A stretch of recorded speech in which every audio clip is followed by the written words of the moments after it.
Nós estamos juntos para celebrar a abertura do 37º período de ano parlamentar de Aruba.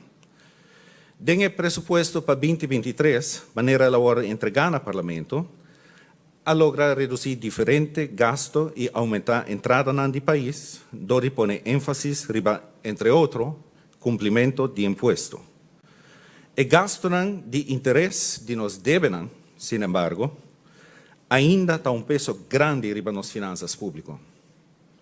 Manejo de governo está para chegar nas finanças públicas duradouro e responsável.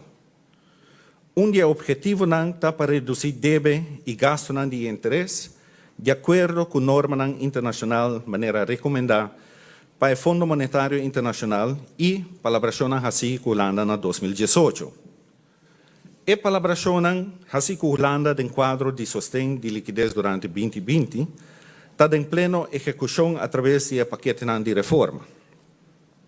O Departamento de Governo está trabalhando diligentemente riba mais de 60 pontos de ação, canando riba 8 diferentes áreas de manejo.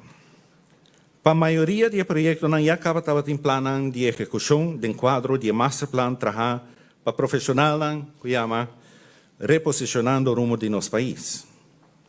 O governo também mira aqui como uma maneira responsável e duradoura para chegar a melhor quadro de desenvolvimento e, a la vez, para cumprir com o acordo assim recentemente com a Holanda.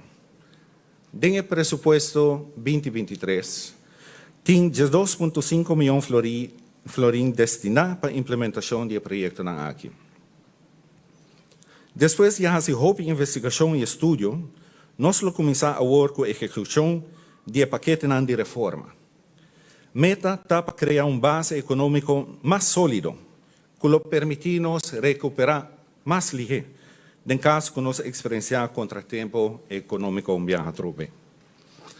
Tem o quadro aqui e em diálogo com a Holanda, nós seguimos focados no período nos diante, riba plano para fortificar nossa economia, finanças públicas, organização de governo, cuidado de saúde, enseñança e Estado de Direito.